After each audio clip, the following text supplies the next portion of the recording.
If you are, We talked about the vision and where we're going. Very, very important. I once read a quote from one of my favorite authors, Peter Drucker. He said, if you don't know where you're going, any plan will do.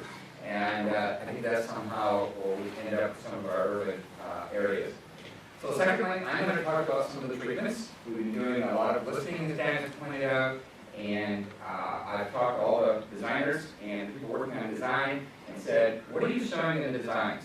And what are the treatments? And so I put together some treatments, and then when I'm done in a few minutes, we'll actually show you some of the designs. So these treatments will then be applied to and put into some of the designs. Just two or three introductory slides that I think are very important. In terms of some concepts, whenever we look at a treatment, whenever we look at a recommendation, first thing we want to do is look at safety. There's a lot of urban myths out there about safety, and some of them are true and some of them are not. But I think we have a really good sense of what do we need to do to bring down the crashes for all modes. I'm not going to get into the details. The good news is that a lot of treatments reduce crashes for all modes, for motor vehicles, for bicyclists, for pedestrians. Secondly, very, very important is accessibility. You notice I did not use the word mobility. Movement is not an end in itself. I see a lot of communities who build sidewalks. They don't think about getting people across the street. That's mobility and movement, but no accessibility. You can't get anywhere, and then they wonder why nobody's using their sidewalks. Third one, aesthetics. This is the reason, one of the main reasons you're going to live and do business in your community. We know that today's companies are very mobile. They're going to go places where they can attract a quality workforce, and that becomes extremely important. I've started saving advertisements for business parks, from newly developing areas, and what do they promote? Not the square footage, nothing else. It says 200 feet from this trail. Near transit, or all sorts of amenities, that's the reason they're there. So the aesthetic becomes very, very important as well in terms of placemaking. One of the things that's very, very important when we start designing streets is to, and I'm just going to look at the bicycle area, here's an example, is to really understand who the audience is. So this came out of Portland, but I think it speaks to it well. They talk about the strong and the fearless in terms of cycling. So the total number of people in the population, less than 1%, are just going to bike on any street, anywhere, anytime. Enthused and confident, that's most of the people in Lycra. You would see me in that group probably, who go on club rides, go on century rides. My wife and I do a lot of cycling. And those are the people who you see out biking every day. These are the people who all have bicycles in the garage, but don't use them more than 3 or 4 times a year. And that's the bulk of cycling, and then the few people, a third of the population, that probably won't bike. So, and I'm just making this up as a way to think about it, it's probably 15% of cyclists do 85% of the miles, 85% of cyclists, they have that bike in the garage, do 15% of the miles. So there's a real imbalance. So one of the things we want to think about when we look at our facilities, do facility selection, how do we get this interest and concern through people biking more often? Of course, what are they concerned about?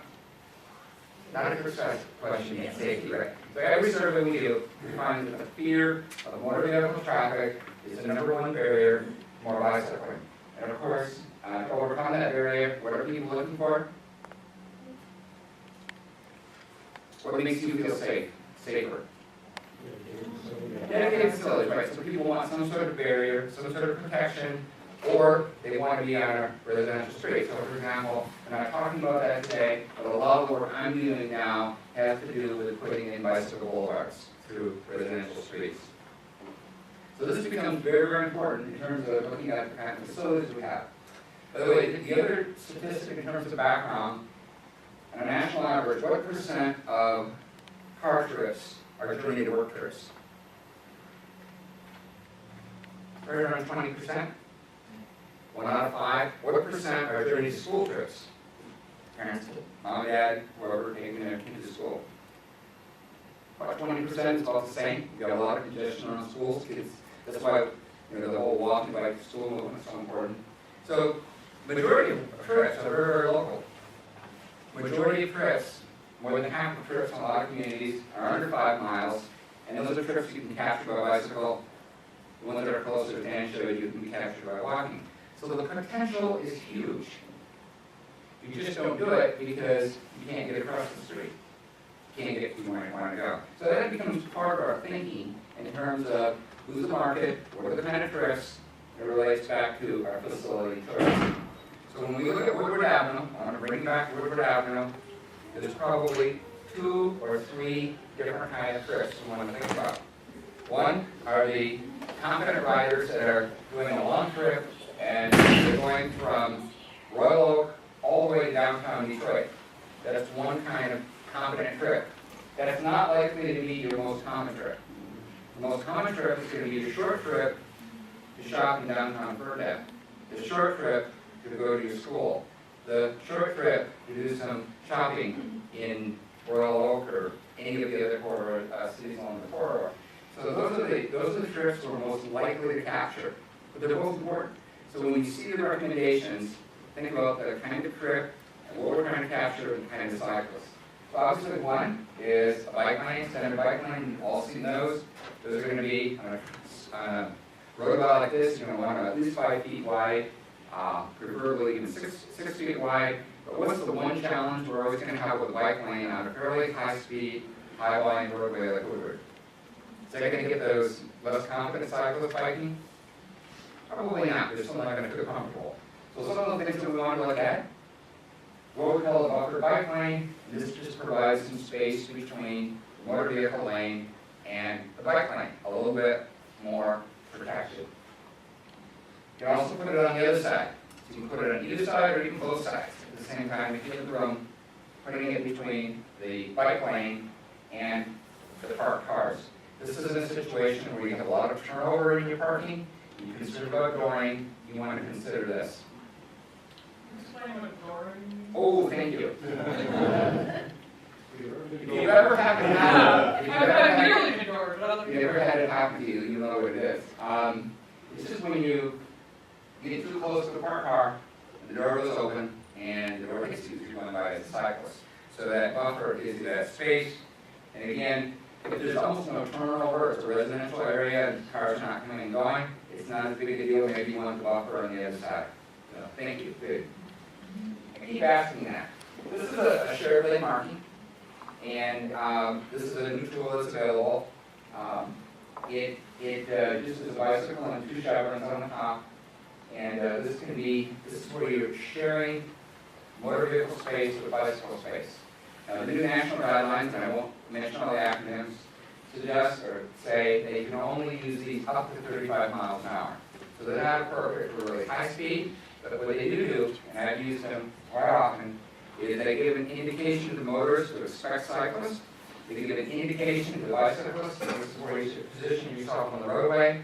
They can also be used in residential streets, front of bus or boulevards to indicate the different routes that you might want to take. So another tool in the toolbox, these can be especially useful, is say you have bike lanes and there's a little pinch point, you don't have space for the bike lanes, you can use this for that little spot and go back to the bike lane. So it can become a really, really handy tool.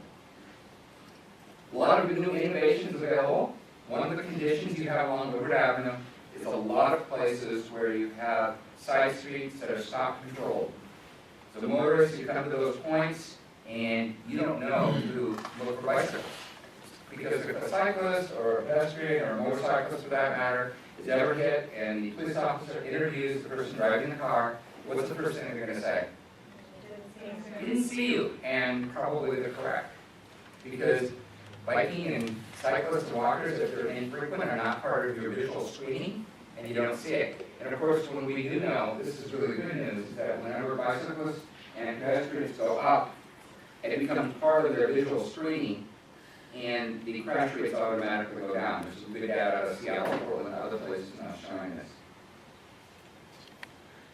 Green bike lanes. There may be places on Woodward where you're adding a turn lane or something like that. A green bike lane is used to augment an existing bike lane and indicate where there's shared space. So in this case, cyclist is going straight and the motorist is going to the right to the add lane. That's the point of shared space. So it's just one of those things that that you have in your toolbox. This is probably not something you're going to use in Woodward, and this is a bike box, and this cutoff can accommodate a left turn. We don't have this kind of left turn situation on Woodward. I threw it in here because I know some of the spots in Ferndale, also in Detroit, where this has been thought about, and a couple people said, "Can you put that in just to show us what it looks like?" So I put it in here. Again, a bike box is used to keep motorists from turning right. They call it the right hook. Kind of gives a spot for the cyclist, but it also provides a really good opportunity to make a left turn. This is a place where a lot of cyclists are making a left turn. Also, if you have a congestion issue and you have way more cyclists than you do motorists, and it happens more and more frequently across America, it gives that storage space and is the advantage to the cyclist, so it rewards the kind of mode choice that people want to encourage. This is just an example. A few blocks from where I live in Seattle, a bike box that was put in. Shared use paths. This is just, you have them all over Wayne County, Oakland County, throughout the rest of the region, and this is just a two-way path next to a roadway. They work particularly well when you don't have a lot of driveways.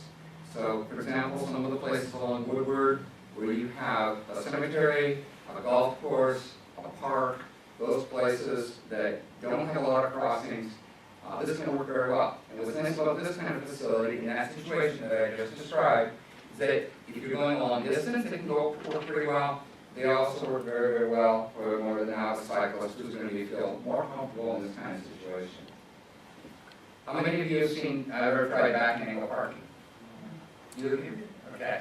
The big advantage of this is that when you're coming out, you can see the bicycle.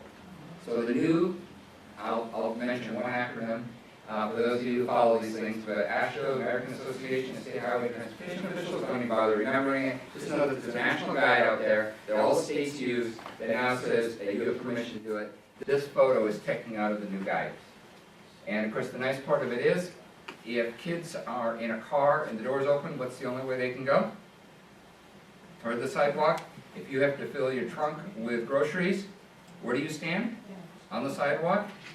If you're backing up and you ram into one of those parked cars, you're hitting a car that's not moving, nobody's in it, you're not going to have an injury. If you back out under the way you have head-in parking, so you're backing out, and you hit another car, you're going to hit a car that's moving. There's people in it, you're going to have an injury accident. Two cautions. If you have a outdoor restaurant, you've got to be a little bit concerned about the fumes. You do that with angle parking or parallel parking anyways. And then also the back end tends to hang over the curb a little more, so you want to be careful about your street furniture. Just a few things to look at. So that's getting back to the sort of the target cyclist, the design cyclist, if you will. We talked about the fact that they like a little more protection for motor vehicles, and this just shows a couple different ways of doing it. It's not uncommon now to have a little bit of grade separation, so if you have a normal 6-inch curb, you might put a 3-foot curb, flat area, another, 3-inch curb, 3-inch curb, and then you can even have parking out here to create that separation. And again, there's some situations that work very, very well. It works really well for cyclists who are not that comfortable in motor vehicle traffic. It gives them that separation. There may be times when you have a cycle track and you also have a bike lane, because the people that are going 20 miles into town might want to be able to go faster than what you could do in this. So this is not designed typically for real high speeds, but it works very, very well for the majority of cyclists who are not going that fast, the shorter trip that you really want to capture.